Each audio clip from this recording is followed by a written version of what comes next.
Glad you could join us for our 7:30 news bulletin. You will be with me, Tandy Wenzumara. Let's take a look at our top stories. Pope Francis says violence against women is blasphemy against God. Ilongwe Chief Resident Magistrate Court grants bail to Vice President Silas Chilima. Government adjusts 2022-2023 budget upwards from 2.84 trillion Malawi kwacha to 2.85 trillion Malawi kwacha. And in international news, Ebola fears see Uganda close schools early for Christmas.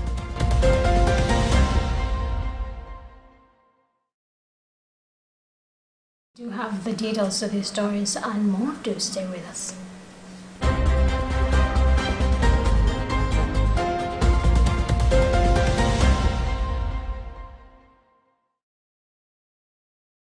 As the world marks the International Day for the Elimination of Violence Against Women, Pope Francis has reminded every human being that the level of humanity is measured by how we treat women. The International Day for the Elimination of Violence Against Women has been observed annually on 25th November since 1981, a date which was selected to honor the Malabo sisters, three political activists from the Dominican Republic who were brutally murdered in 1960 by order of the country's ruler, Rafael Trujillo. The observance that aims to help prevent and eliminate violence against women and girls around the world calls for global action to increase awareness, promote advocacy, and create opportunities for discussion on challenges and solutions. We have more details to this Vatican News report read by Jacqueline Saidi. UN statistics show that on average, a woman or girl is killed by someone in her own family every 11 minutes. This harrowing figure, released by the United Nations Office on Drugs and Crime, states that the killing of women and girls by those they would normally be expected to trust is one of the most extreme manifestations of gender-based violence. A perpetually relevant issue, the International Day for the Elimination of Violence Against Women is meant to raise women's voices and condemn all forms of trauma imposed on women, not limited to domestic abuse and sexual assault. Since the outbreak of COVID-19, emerging data and reports from those on the front lines have shown that all types of violence against women and girls, particularly domestic violence, have intensified. Pope Francis has been vocal about the importance of respecting women since the beginning of his pontificate, stressing that mistreating a woman or her body is blasphemy to God. The Holy Father has also prayed for all the women who suffer exploitation and violence as they are used as sex workers, as they are trafficked, assaulted, and raped in wars and conflicts, as well as for the violence and discrimination they suffer in many other daily scenarios.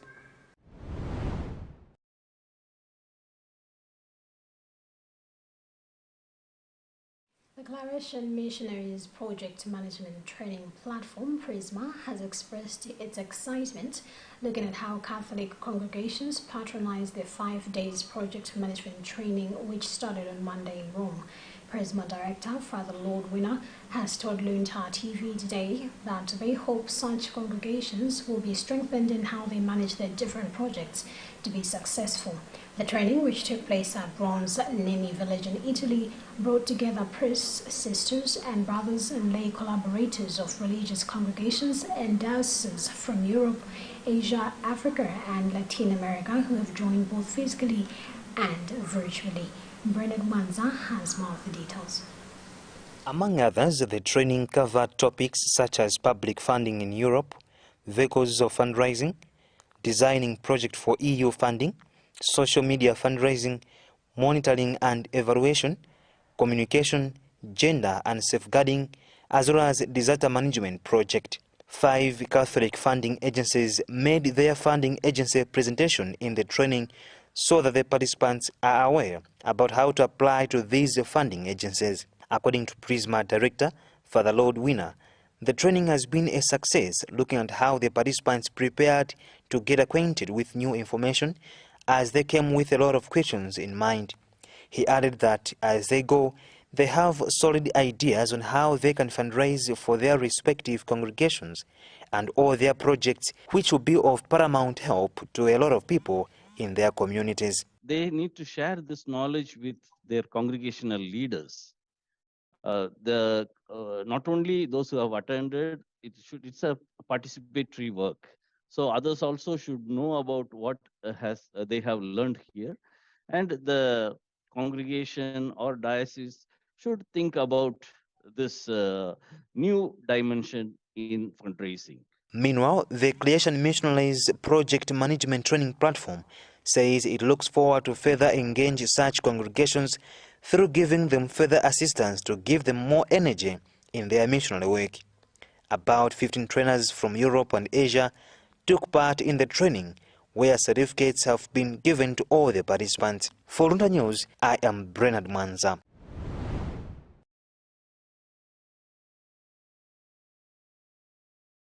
Chief Resident Magistrate Madaliso Shimwaza has granted bail to Vice President Dr. Silas Chilima, who was early today arrested by the Anti-Corruption Bureau ACB. Chilima has been granted bail on condition that he pays 1 million kwacha cash bail bond, surrender his travel documents, and that he should be reporting to ACB after every 3 months. He has also been ordered to not leave the country without the court's clearance. Chilima is alleged to have received a bribe of 280,000 US dollars, which is about 219 million kwacha, to facilitate the awarding of government contracts to companies linked to United Kingdom-based business persons Netsatar Limited, Xavier Limited and Malachite FZE.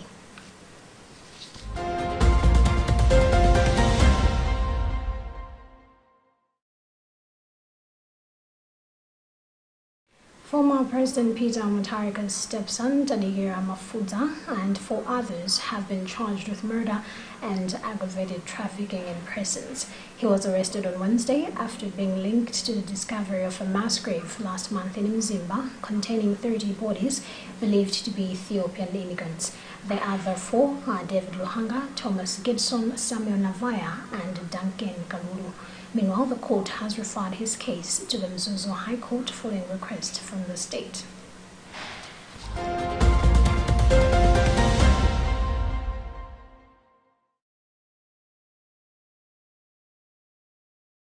Minister of Finance and Economic Affairs Austin Gwengwe has appealed to Malawians to exercise patience as Togara's administration will deliver as promised in their manifesto despite economic challenges rocking the country. Presenting the 2022-2023 mid-year budget review statement earlier today, Gwengwe emphasized that the country's economy has been affected due to domestic and external shocks, giving an example of the war between Russia and Ukraine. He then revealed that despite all the challenges, the budget has been revised upwards to 2.85 trillion from 2.84 trillion Malawi kwacha, an increase of about 10 billion kwacha, and government intends to engage Malawi Defense Force, Greenbelt Authority, and Malawi Prison Service in the establishment of maker farms to boost exports, food production, and cash crops. Bridget Wanoga was there and she reports. Gwengwe stressed that government has put in place measures to tame inflation, mainly through responsible fiscal measures amidst difficult times the country is facing, noting that the economy across the world has declined due to, among other challenges, the COVID-19 outbreak and the war between Russia and Ukraine, making the country's debt to increase with 14% as it has now reached 7.3 trillion kwacha. Among other things, Gwengwe also revealed that AIP budget has been maintained at 109 billion kwacha, while the budget for maize purchase has been increased from 12 billion kwacha to 12.6 billion kwacha. So basically, what should worry anybody is if we are increasing more borrowing. So if the budget increases, but your deficit is decreasing, that is not a bad thing. That is a very good thing. In fact, it's a positive. So people should understand that, yes, despite the budget increasing a little bit, by a small margin, I think it's about 10 billion. But the biggest highlight is being able to put together a budget that reduces your borrowing, despite it being a higher figure as a budget. Gwengwe also announced the lifting of the ban on conferences outside jurisdictions, which government imposed on ministries, departments and agencies, saying the move has been done to promote the tourism industry, which is recovering from effects brought by COVID-19.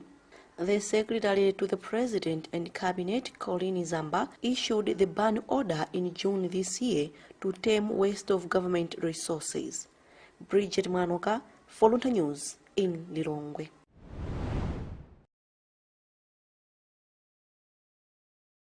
Still on Parliament news, the Government of India, through Indian High Commissioner to Malawi, His Excellency Subiya Gopalakrishnan, has today donated 200 laptops to Parliament of Malawi, which will help enhance Parliament's effort in migrating to digital parliamentary processes. Speaking during the handover ceremony, Speaker of Parliament, Right Honourable Catherine Gotani Hara, MP, said the donation will significantly reduce use of paper, which is detrimental to the environment. This is part of what she had to say. From last year, we stopped providing members of parliament with printed order papers because we had agreed that we need to go digital and we need to save resources by stopping printing of order papers, bills and all communication that comes in the House. Now, this obviously means we have to have means of communicating to the honourable members, and that is why we went to the Indian government to request for these laptops, because we want as Parliament to be digital. In this era, in all our colleagues, friends, Parliament, you'll find that they are digital. They will use laptops when they're getting documents, and for example, like budget documents are huge documents, which actually calls us to spend a lot of money on printing of those documents. But with this, it means we have completely stopped providing printed documents, and we are saving resources. We are also saving our own environment. As you know, printing of documents on paper also has got its own effects on the environment. So I'm very grateful to the Indian people for this timely donation.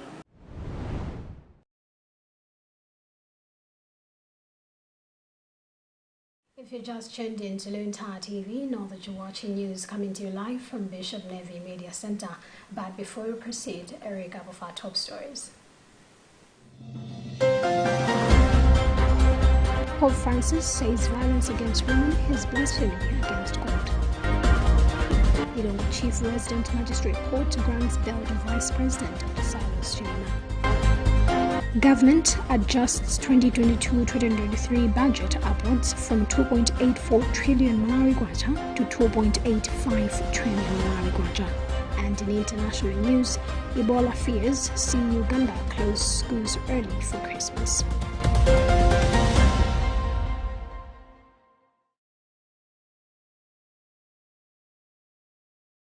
Proceeding with the news, Minister of Gender, Community Development and Social Welfare, Dr. Patricia Kariati, has challenged organizations championing the fight against gender-based violence, GBV, to work collaboratively if Malawi is to reach a free GBV status.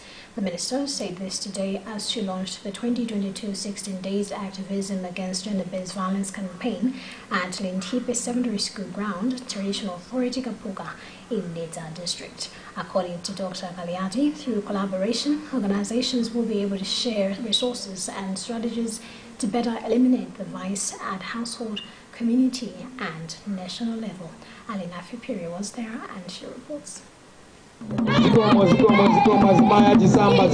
Speaking to the audience who gathered to witness the launch of this year's 16 Days Activism Against the Gender-Based Violence campaign, Minister of Gender Dr. Patricia Kaliati stressed that the country should realize that men are also survivors of gender-based violence, hence encouraged men to report more when they meet such violences. On the same, the gender minister pleaded with the Malawi police, especially the Victim Support Unit, to accept and treat men as survivors of GBV when they visit their units for support. She further challenged the men to be champions of fighting GBV in the country, for the war will come to an end if men unite with women and other organizations. We might have 66 NGOs in one district, but the impact is not even seen. So we just want to coordinate that we cover all the the TAs. Sometimes we might be in one group of village headman and they go to the other district the village headman. But whenever the NGOs are in relation data, they've got to cover all the TAs if you want to see the impact. They've got to coordinate the NGOs as well. But also for them to coordinate, we depend on the DC to come up with priority areas.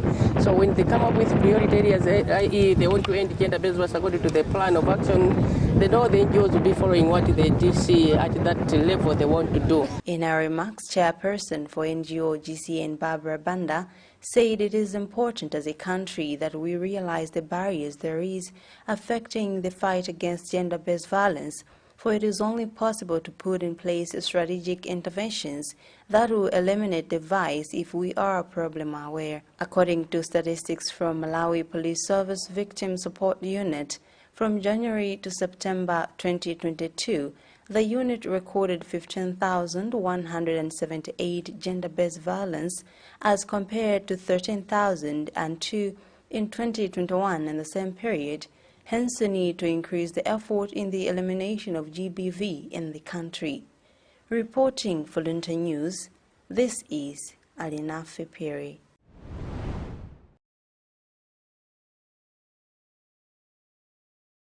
Former President of the Republic of Malawi, Dr. Joyce Banda, has challenged the international community to empower a girl child by providing enough resources to keep her in school, realizing that girl child education is not being prioritized in the post-COVID recovery period.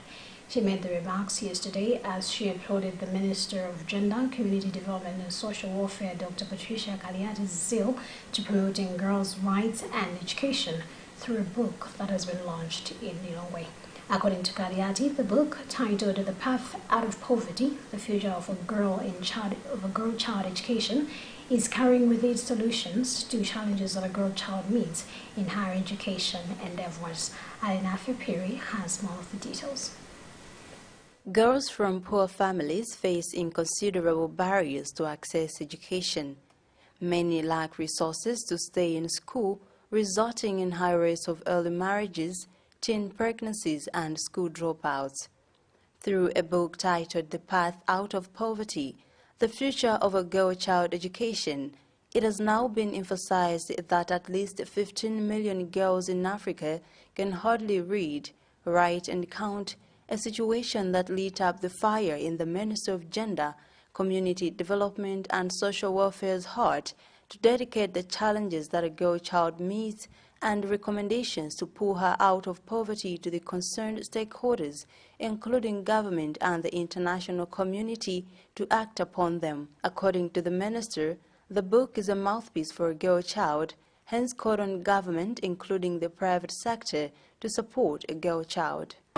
The gender gaps that we need to be at par, we need to balance up. But then you cannot balance up if girls or women are not participating to the progress and the opportunities which we have in Africa, which we have in Malawi, which we have across. And the other countries which are doing good, that the Sweden, the Finland, the Netherlands, they are better off. But now the Sub-Saharan region, we are the people who are so much lagging behind in terms of educating a girl child.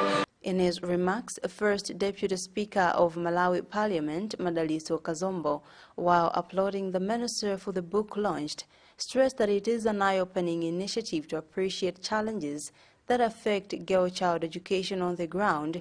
Hence, as lawmakers, they will be able to develop and enact relevant legislation to empower a girl child through education. It's now a question of saying what acts, what bills should be presented in Parliament to empower our girls, not only girls but even the boys, because if you've seen today there are so many cases of suicide, young men are killing themselves. We need to focus more on saying how do we curb this malpractice. So these books are unearthing the issues on the ground and then providing a solution for us as parliamentarians to bring in policies that will address the issues on the ground. Speaking to the media after purchasing the book at 1 million kwacha, Country Director for Plan International Malawi, Phoebe Kasoga, said as an organization, they are also committed to support a girl child, hence supporting other advocates of change for girl child education. As an institution, we believe that the only way we can break the vicious cycle of poverty is by ensuring that girls can go to school.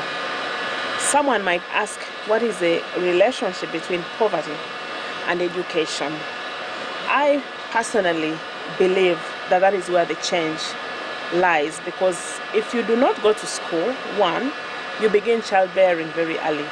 So it means by the time you're my age, perhaps you have about 10 children. Can you take care of them? This is the second book that Dr. Patricia Kaliati has launched, following the launch of the first book called She Participates. According to Kaliati, 2 more books will be launched in the near future, including the one she's calling Street Lives Matter, tackling the aspect of street lives and street children. Reporting for Luntha News, this is Alina Perry.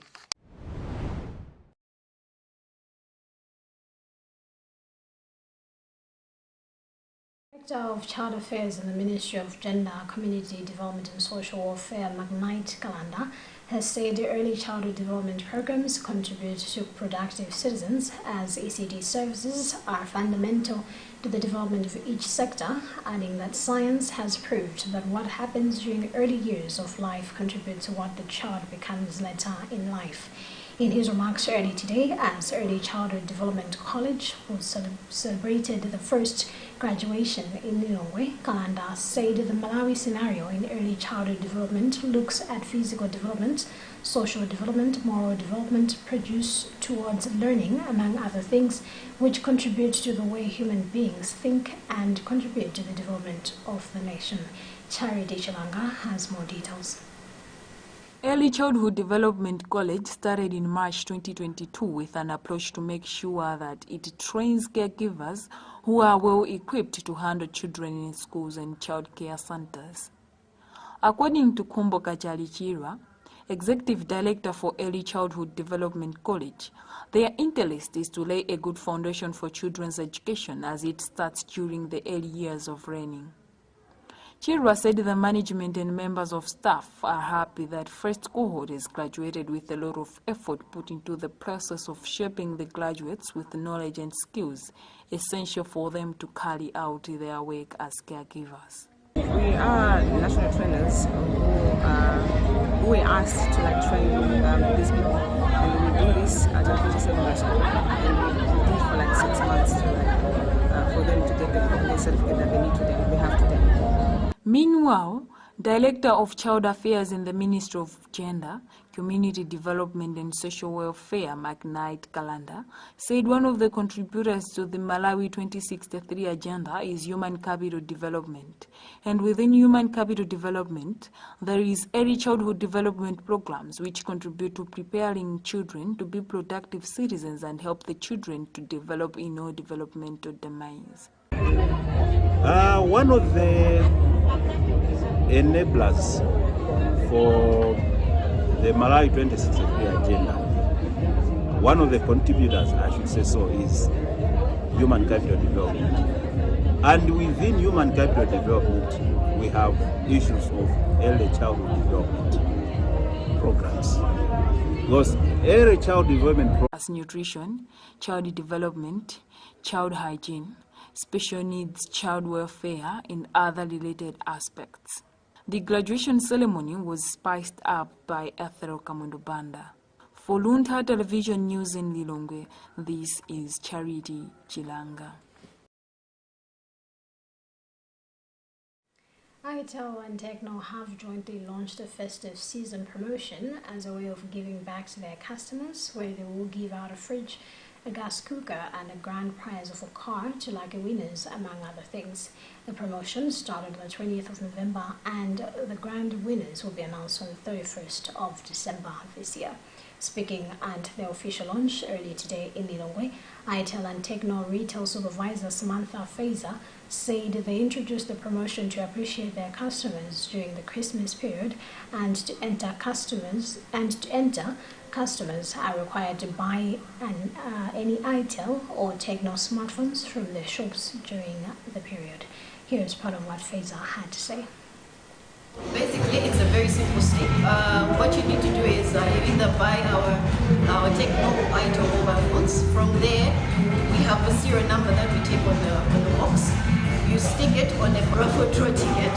From there, you are going to give us your details. They're simply just your name, where you stay, as well as your phone number. So the grand prize, it's a parcel, which is worth about 6 million Malawi kwacha. From there, we have other small gifts like a fridge, we have gas stoves, as well as plasma TVs.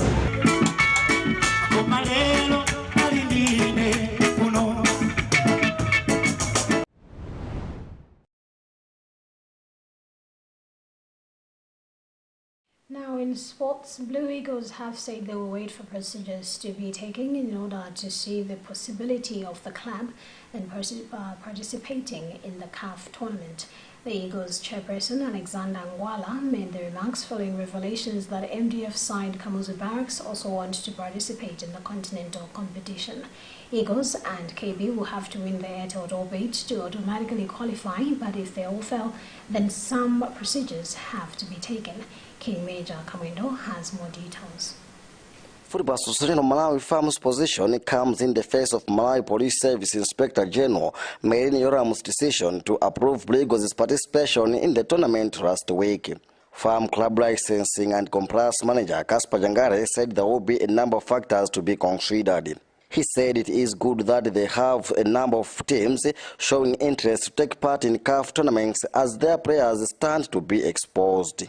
Jangare said for now, Nyasa Big Brace are eligible for both CAF Champions League and CAF Confederation Cup, having won both TNM Super League and the FTH Bank Cup. This means that they will have to choose which tournament they will participate in.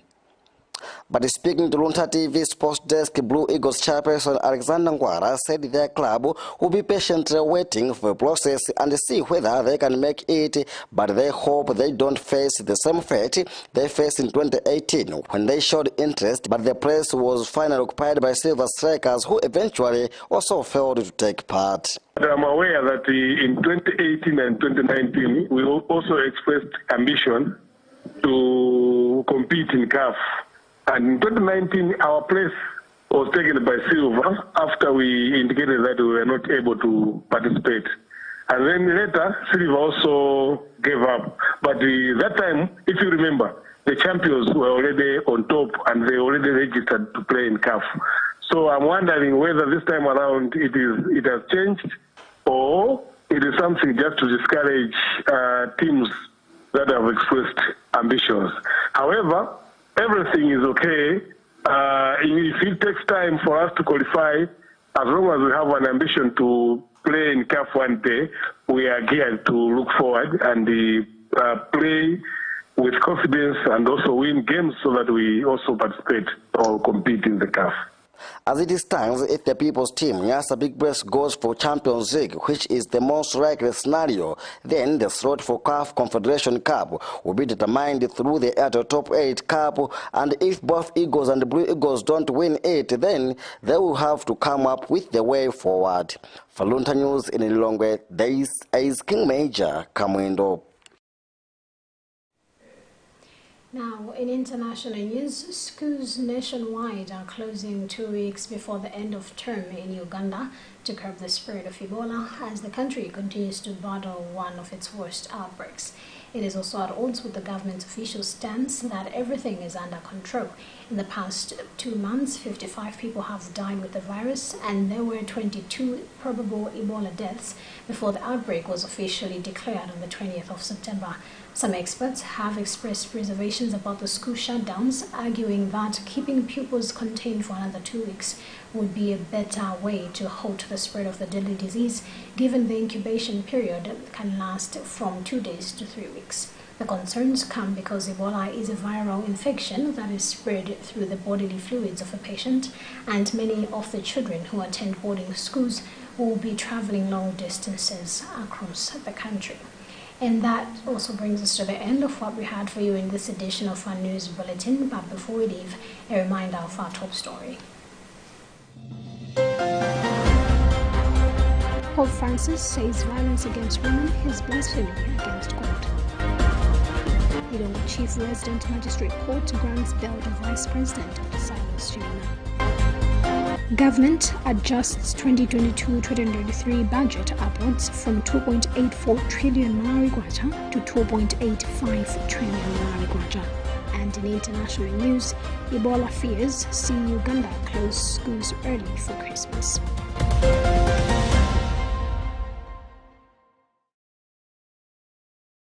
You've been with me, Tandy Wenzumara. Thank you so much for keeping me company, and do stay tuned to the rest of our programs right here on Luntha TV. Do stay safe and have a lovely weekend.